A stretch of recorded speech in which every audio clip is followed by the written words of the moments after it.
नमस्कार, मैं रिचा सिंह और आप देख रहे हैं सी न्यूज भारत। वक्त हो चुका है न्यूज बुलेटिन का। तो बात करते हैं बुरहानपुर की, जहां गांव की नालियों में गंदा पानी जमा होने से पनप रही कई बीमारियां। और अगली खबर देवरिया से है, जहां पत्रकार एकता समन्वय समिति ने पत्रकारों के साथ हुई अभद्रता को लेकर जिलाधिकारी को सौंपा ज्ञापन। साथ ही बात करेंगे फिरोजाबाद की, जहां महिला समन्वय समिति शिकोहाबाद द्वारा तरुणी सम्मेलन का किया गया आयोजन। और भी तमाम खबरों पर आइए करते हैं विस्तार से चर्चा। खबर बुरहानपुर से है, जहां अमरावती नदी बनी दलदल। शाहपुर क्षेत्र में अमरावती नदी गंदा पानी जमा हो रहा है, जिसके कारण मच्छर पनप रहे हैं। आए दिन मलेरिया, टाइफाइड के लक्षण ग्रामीण क्षेत्रों में दिखाई दे रहे हैं और डेंगू जैसी बीमारी फैल सकती है। इस तरफ नगर परिषद के जिम्मेदारों का ध्यान नहीं है। पुल के पास से कई बार गाँव के नेता अनागमन करते हैं। गंदगी के कारण आए दिन लोग बीमार होते रहते हैं। एक ठीक होता है तो दूसरा बीमार हो जाता है। नगरवासी परेशान हो चुके हैं। कई बार नगर परिषद में शिकायत के बाद भी सफाई नहीं करवाई जाती है। ना तो अधिकारियों का इस ओर ध्यान और ना ही सफाई अमला इस तरफ ध्यान दे रहे हैं। ग्रामीण ने कहा कि कई बार शिकायत की जा चुकी है, मगर कोई ध्यान नहीं दिए जाने से मेहमानों को भी गंदगी देखकर हैरानी होती है कि सरकार की स्वच्छता मिशन का किस तरह मजाक बनाया जा रहा है। आप देख सकते हो यहाँ पर एक अमरावती नदी है शाहपुर क्षेत्र में। ये एक समय में पूजनी नदी रहा करती थी, लेकिन शाहपुर नगर परिषद द्वारा एक काजू डैम बनाया गया है इस नदी के अंदर, जिसके कारण गांव का एक खट्टा पानी यहाँ पर जगह पे गोला होता है और पानी गोला होने के कारण गंदगी हो रही है। गंदगी के कारण मच्छर पनप रहे हैं, जिससे मलेरिया, टाइफाइड के लक्षण बार बार दिखाई देते हैं ग्रामीण क्षेत्र के लोगों में। और शाहपुर नगर परिषद का जिम्मेदार व्यक्ति यहाँ पर ध्यान नहीं दे रहे हैं, इस नदी को सफाई नहीं कर रहे हैं। ये दलदल बन चुकी है, आप देख सकते हो मेरे पीछे, क्योंकि ये डेंगू भी फैल सकता है अगर इसकी साफ सफाई नहीं हुई तो। ये जिम्मेदार व्यक्ति का काम है कि अपनी जिम्मेदारी समझे। बुरहानपुर से सी न्यूज संवाददाता अनिल महाजन की रिपोर्ट। देवरिया में पत्रकार एकता समन्वय समिति जनपद इकाई का एक प्रतिनिधि मंडल जिलाधिकारी कार्यालय पहुंचकर बरियारपुर में पत्रकारों के साथ हुए अभद्रता के संबंध में 3 सूत्रीय मांग पत्र जिलाधिकारी को सौंपा। ज्ञापन में कहा गया है कि बरियारपुर थाना क्षेत्र में भरसरा स्थित VKM ईट उद्योग भट्टा पर खबर बनाने हुए गए थे, जिन्हें कहीं से ईट भट्टे पर बाल मजदूरी और कच्ची शराब बनाने की सूचना पर समाचार संकलन करने गए थे। इस संबंध में वो ईट भट्टे मालिक से पूछताछ करने लगे, तभी भट्टा मालिक ने अपने सहयोगियों के साथ मिलकर दोनों पत्रकारों के साथ गाली गलौज और मारपीट करने लगे और स्वयं ही बरियारपुर थानेदार को फोन कर बुलाकर उल्टा पत्रकारों पर रंगदारी वसूलने का आरोप लगा दिया। इसके बाद थानेदार ने एक पक्षीय रूप में पत्रकार को शांति भंग में जेल भेज दिया। पत्रकारों ने जिलाधिकारी से पत्रकारों की अविलंब रिहाई और निष्पक्ष रूप से जांच करने और ईट भट्टे मालिक और उनके सहयोगियों को जल्द से जल्द कार्रवाई करने की मांग की। मांग पूरी नहीं होने पर पत्रकारों ने आंदोलन की चेतावनी दी। ज्ञापन सौंपने वालों में पत्रकार एकता समन्वय समिति के राष्ट्रीय अध्यक्ष विश्वामित्र मिश्रा, आशीष बरनवाल, राजाराम गुप्ता, अनवर अंसारी, उमाशंकर भट्ट, मनीष मिश्रा, प्रभाकर मणि, संजय मिश्रा, लाल बाबू गौतम, रवि रावत, अवनीश राय, राहुल उपाध्याय सहित दर्जनों पत्रकार शामिल रहे। आरोप लगाया गया है कि यह चिमनी भट्टे पर गए थे और पैसा वैसा की मांग कर रहे हैं, जबकि ऐसा कुछ है वो नहीं। यह जानबूझकर भट्टा मालिक ने पत्रकार को फंसाया है। उसी के संबंध में जिलाधिकारी महोदय को हम लोगों ने ज्ञापन दिया है और जिलाधिकारी महोदय ने कहा है कि मैं इसको जांच करवाकर निष्पक्ष, अगर पत्रकार दोषी हैं तो उनको भट्टा मालिक के विरुद्ध हम कार्रवाई करेंगे और पत्रकार को जल्द से जल्द रिहा करने का उन्होंने आदेश दिया है जिलाधिकारी महोदय को। शाम तक हम रिहा करवा देंगे। 3 दिन हो गया, अभी तक कोई आखिर क्या वजह है कि इतने 3 दिन तक रोका गया है? यही तो बात समझ में नहीं आ रही कि न जाने क्या कारण है कि 3 दिन तक उनका जमानत नहीं हुआ। जबकि उप जिलाधिकारी महोदय से बात हुई है तो उन्होंने कहा कि हम छुट्टी पर से आ जाए हैं और यह पेपर वेरिफिकेशन में गया है। वेरिफिकेशन अगर आ जाता है तो मैं तुरंत जो है उप जिलाधिकारी महोदय का इनका जमानत कर दूँगा। बिना SDM की मौजूदगी के बात नहीं हुई है। उन्होंने कहा कि मैं जांच करवा कर निष्पक्ष। कितने लोग जाते हैं 151 में पता हुआ? ये पत्रकार, एक पत्रकार नहीं जेल गया है, ये समूचा पत्रकार समूह जेल गया है। आपको बता दें कि 2021 में जनपद के 35 भट्ठों को जो है अवैध घोषित किया गया शासन द्वारा, और उसके बावजूद भी यहाँ जिला प्रशासन की मिली भगत से जो मंथली पैसे भट्ठे मालिकों से वसूले जाते हैं और अवैध भट्ठे ही पूरे जनपद में संचालित कराए जा रहे हैं। और शासन के उस चिट्ठी के आधार पे जो है हमारे पत्रकार बंधु खबर कवर करने के लिए वहाँ गए।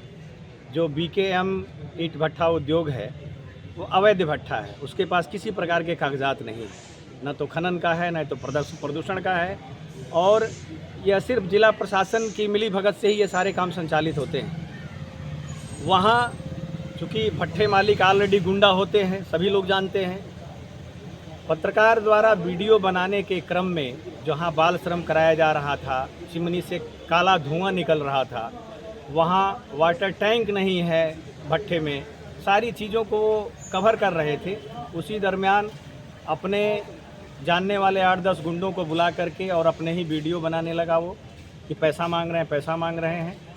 और उसके बाद थाने पर फ़ोन करके SO को मैनेज कर लिया, थाने पे पैसा दिया, वहाँ से इनके खिलाफ़ केस दर्ज कराया। 151 में थानाध्यक्ष बरियारपुर ने चालान कर दिया।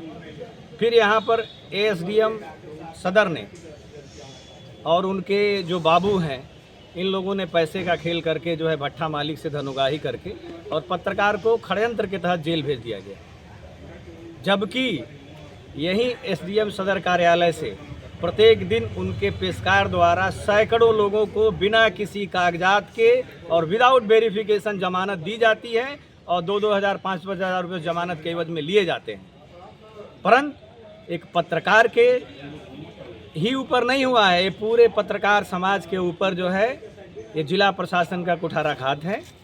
और ये सोची समझी रणनीति के तहत पत्रकारों की आवाज़ को दबाने के लिए जिला प्रशासन अपने नाकामियों को छुपाने के लिए पत्रकार। देवरिया से सी न्यूज़ संवाददाता प्रभाकर मणि त्रिपाठी की रिपोर्ट।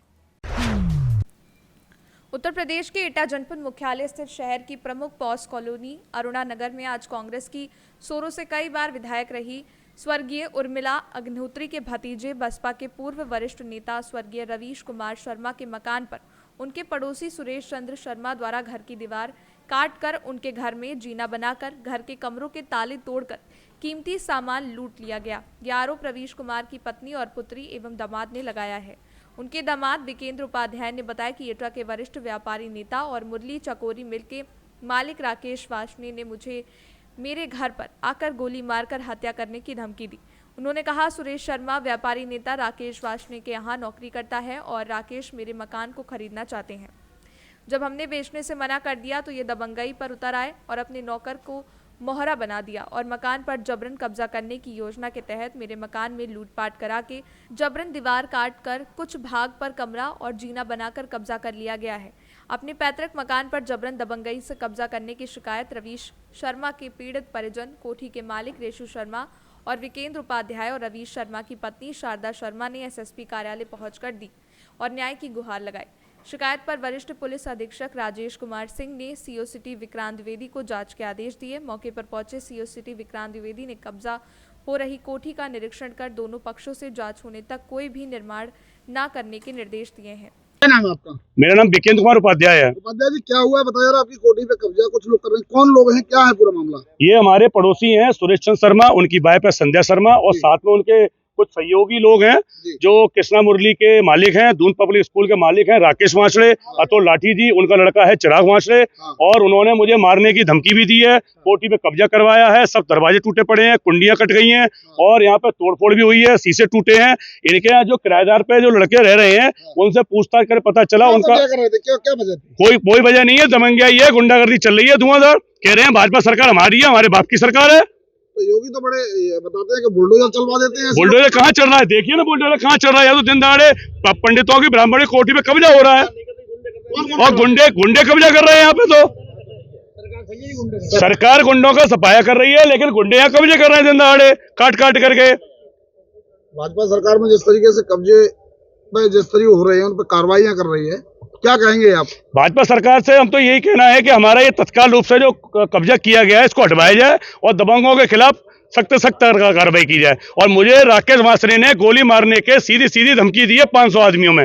मेरे साथ पूरा जनसमूह है, सब इसके गवाही के पात्र हैं। इनके खुलेआम धमकी दी है, पथराव भी किया गया है और इन्होंने ईंटबाजी भी की है, डंडे भी हैं और सारा कुछ। और मेरे मिलने वाले सहयोगी के इसके ये चोट भी लगी है और 2 लोगों के और भी चोट आई है। सामान भी निकाल लिया। क्या नाम है आपका? रेशु शर्मा। रेशु जी, क्या हुआ बता जा रहा है, कोठी पे कब्जा किया जा रहा है आपकी पैतृक कोठी पे, क्या मामला है? ये जो कोठी है वो मेरे पिताजी की है, कहते हैं स्वर्गीय रवीश कुमार शर्मा, जिनका 2017 में देहांत हो गया। उनके देहांत के कुछ दिनों बाद मजबूरी में हमें यहाँ से जाने के बाद हमने ये कोठी किराए पर देती थी।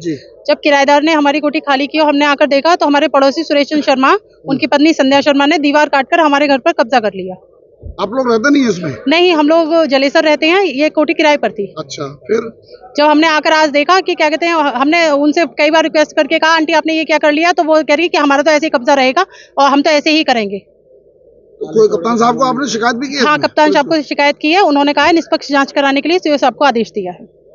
पुलिस भी मौके पे आ गई है? पुलिस आ गई है, पुलिस साफ साफ देख कर गई है। पुलिस का भी कहना है कि हाँ ये कब्जा हुआ है। सामान भी निकाल लिया? सामान सारे दरवाजे टूटे पड़े हैं, सारे ताले टूटे पड़े हैं, पूरा घर खाली है। थोड़ा सा ही सामान बचा हुआ, लगभग सारा ही सामान गायब है घर के अंदर। किसने बता रहे हैं? आपके पति बता रहे हैं? हाँ, राकेश वाशने हैं जो चकोरी के मालिक हैं, वो कहकर गए हैं कि मैं तुम्हें जलेसर में आकर ही तुम्हें गोली मार दूंगा। क्या करते हैं वो? चकोरी के मालिक है, कृष्णा मुरली चकोरी मिल के दून पब्लिक स्कूल भी है उनका। खतरा है आप लोगों को? हाँ, खतरा है। क्या मांग करेंगे आप? सुरक्षा दी जाए। एटा से सी न्यूज संवाददाता वैभव वाशने की रिपोर्ट। महिला समन्वय समिति शिकोहाबाद द्वारा आयोजित तरुणी सम्मेलन शिकोहाबाद नारायण इंटर कॉलेज के मैदान में हुआ, जिसमें मुख्य वक्ता के रूप में जुडिशियल अफसर सिविल जज सौम्या मिश्रा जी ने तरुणियों को कानून और न्याय के विषय में बताते हुए कहा कि लड़कियों को बिना डरे लड़कों के बराबर मेहनत करनी चाहिए ताकि वो किसी भी क्षेत्र में पीछा न रह पाएं। और महिला थाना अध्यक्ष रंजना गुप्ता ने तरुणियों को सेल्फ डिफेंस की जानकारी देते हुए पुलिस सहायता टोल फ्री नंबर के उपयोग के बारे में बताया। मुख्य अतिथि मैत्री पालीवाल ने तरुणियों को दृढ़ संकल्प के साथ अनुशासन में रहते हुए आगे बढ़ने की बात कही। कहा कि बच्चियां जब मार्ग से भटक जाती हैं तब लव जिहाद जैसे कुदृश्य से समाज में देखने को मिलता है। हमें सजग रहने की आवश्यकता है। बहन पार्वती ने भविष्य के भारत में तरुणियों की भूमिका के विषय में बताया।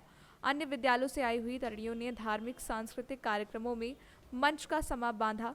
इस मौके पर डॉक्टर विभूति वर्मा, डॉक्टर स्नेहलता चतुर्वेदी, माला गुप्ता, श्री श्रद्धा तोमर जी, गरिमा जी, सीमा मिश्रा जी, शिव भदौरिया, एडिशनल निशा शर्मा, रानी गुप्ता जी, रंजना सिंह जी, नीता धनगर, रुचि चतुर्वेदी एवं अन्य विद्यालयों से सैकड़ों की संख्या में बहनें उपस्थित रहीं। फिरोजाबाद से सी न्यूज संवाददाता निर्वाकर की रिपोर्ट। फिलहाल न्यूज बुलेटिन में बस इतना ही। देश दुनिया की तमाम खबरों की जानकारी के लिए आप देखते रहें सी न्यूज भारत। हर खबर आपके साथ, आपके हाथ।